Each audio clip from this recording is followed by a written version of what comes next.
Mark Levin, and this is Life, Liberty, and Levin Sunday. Thanks for being here. Two great guests, former Speaker Kevin McCarthy, retired four-star General Jack Keane. But before we go to our great guests, I don't understand why Republicans and conservatives have such a difficult time discussing this issue of abortion, particularly given where the Democrats are on this issue.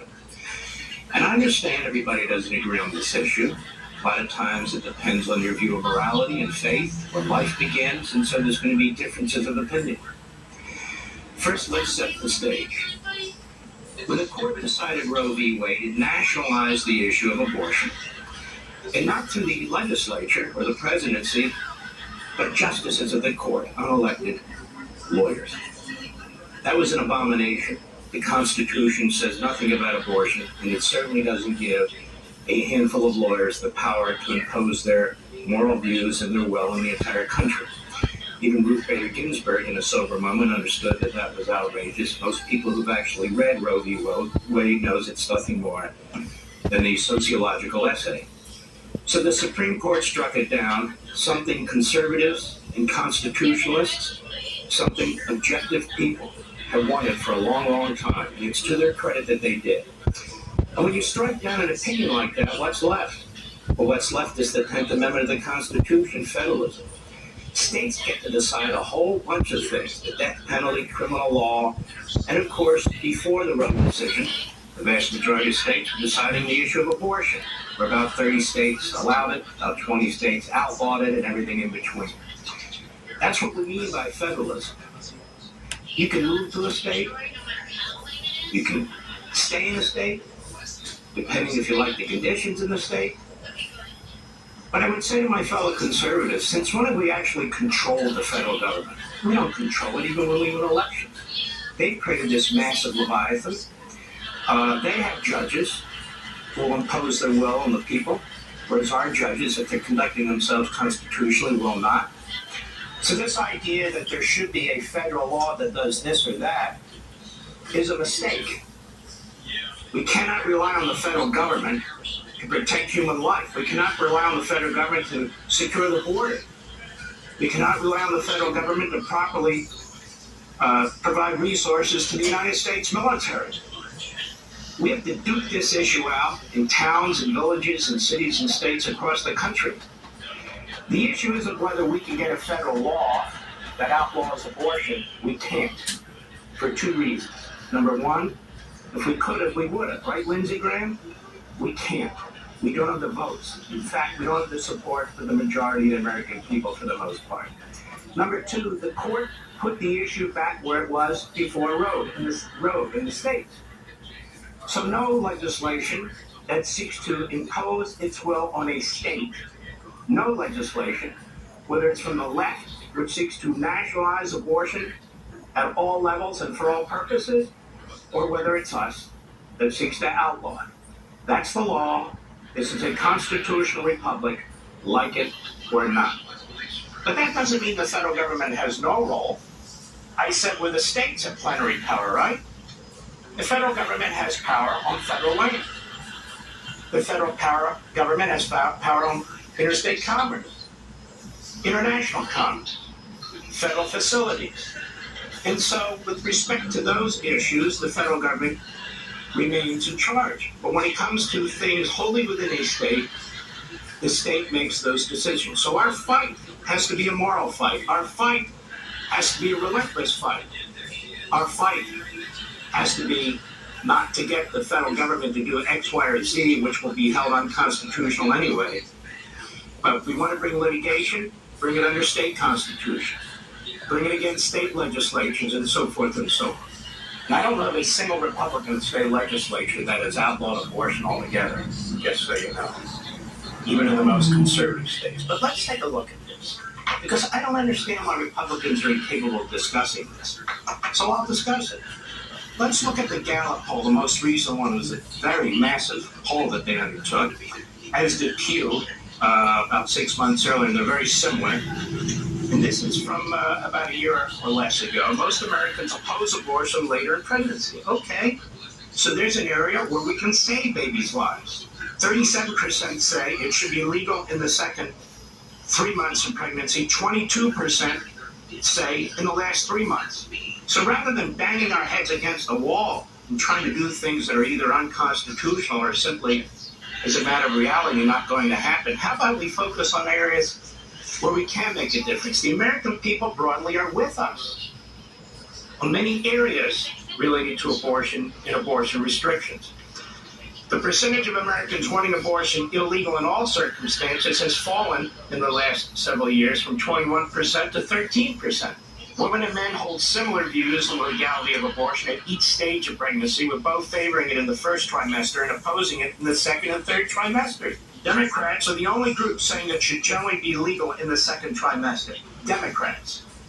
Not independents, not Republicans. Less than half of all three-party groups, GOP, Dem, Independents, think abortion should be legal in the third trimester, although Democrats are split 44 to 44%.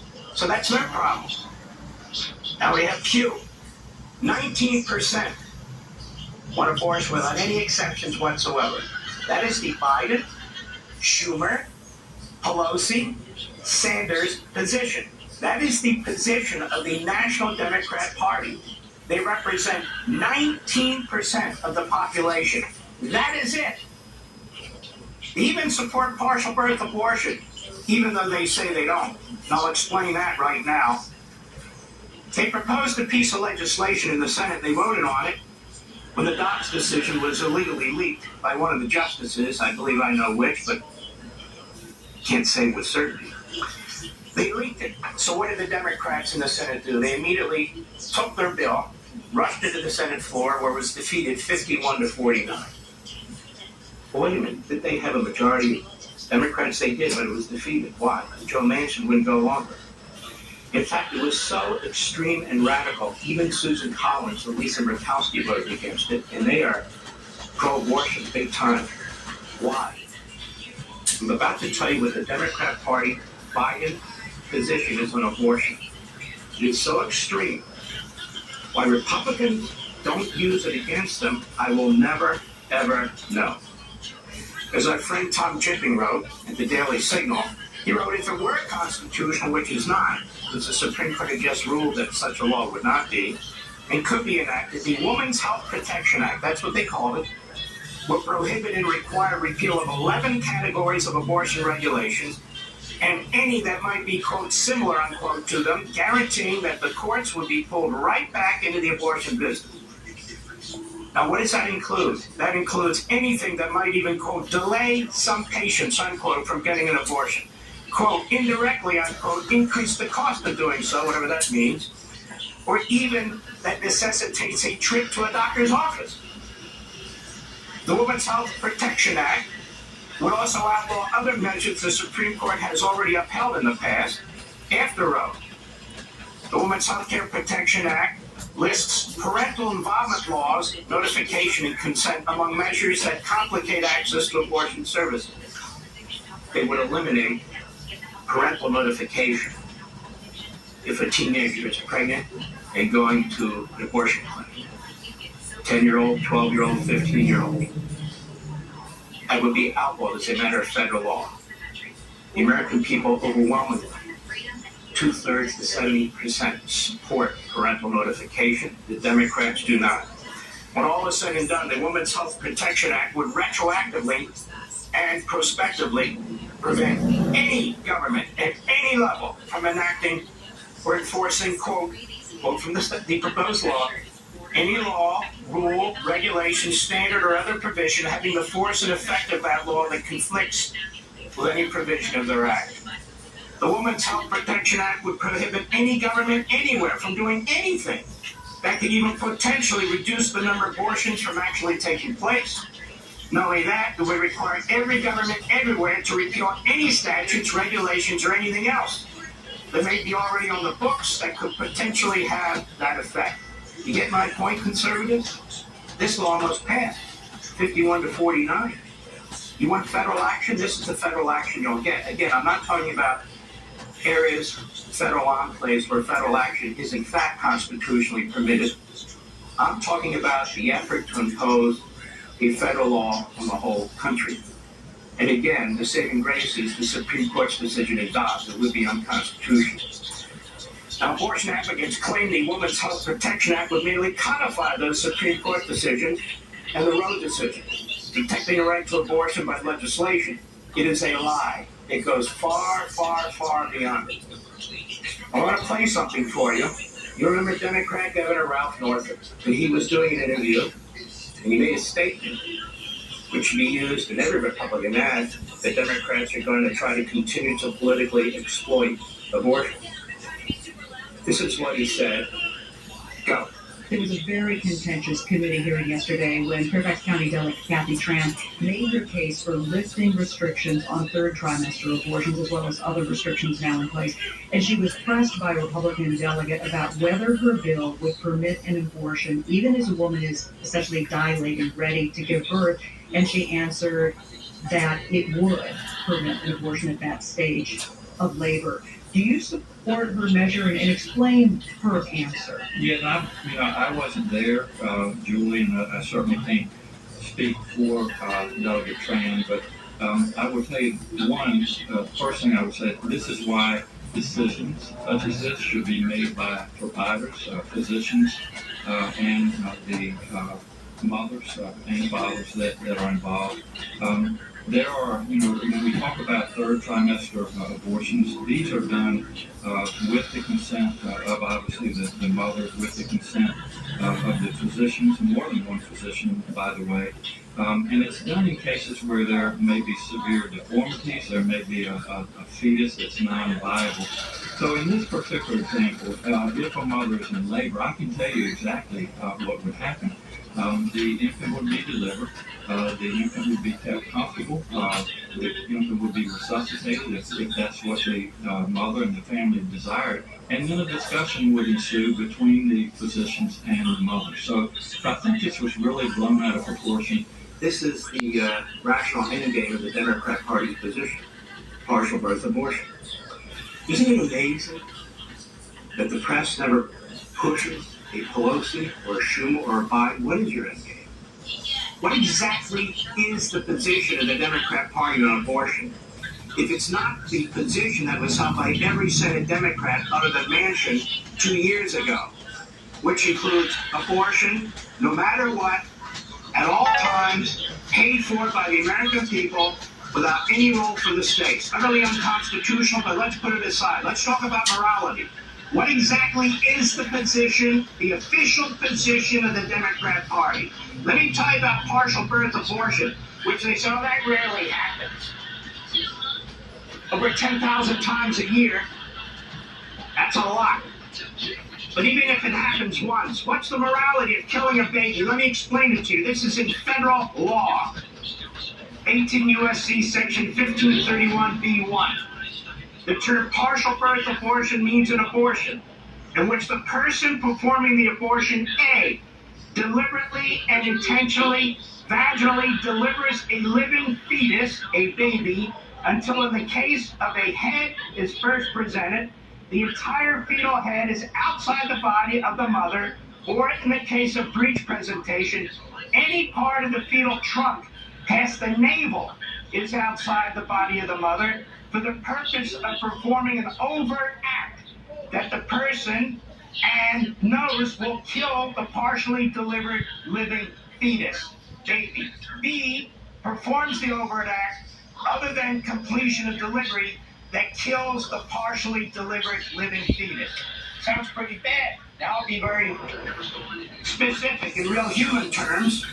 Registered nurse Brenda Bratt Schaefer witnessed several partial birth abortions while working for an Ohio abortionist. She described one of these abortions in a July 9, 1995 letter to then Congressman Tony Hall. The baby's body was moving, his little fingers were clasping together, he was kicking his feet, all the while his little head was still stuck inside. Dr. Haskell, I don't know who that is obviously, took a pair of scissors, inserted them into the back of the baby's head. Then he opened the scissors up, and he stuck the high-powered suction tube into the hole and sucked out the baby's brain. You have to kill it. It's a living baby. Whether it's head first or feet first, there are a variety of tools and methods for killing it. What about the third trimester? Well, we know the baby can survive. Is it just a choice? He tells us to follow the science. But they don't want to follow the science. They don't want to follow the science at all. So why are the Democrats so hot to try over abortion? Why are they so cold-blooded when it comes to life in any form or in any way? You're funding the police, open borders, fentanyl coming across, but even more. The most loyal part of the Democrat base is not the black community, it's not the Jewish community. It is single women without children. No matter what other issue, they vote. And they vote in large numbers. Democrat. This is their issue. They want no conditions whatsoever. Not everyone, the rule. The exception, they want no conditions on abortion. They populate significant parts of suburban America. That's their target. That's why they're for it. With no conditions whatsoever. It's time to press them. It's time to expose them. It's time to show people what partial birth abortion is and tell them that Joe Biden supports it. The Democrat Party voted for it. And you parents, they don't want you to have any role whatsoever in the process. Abortion on demand for any purpose exists in 7 Democrat states in the District of Columbia today.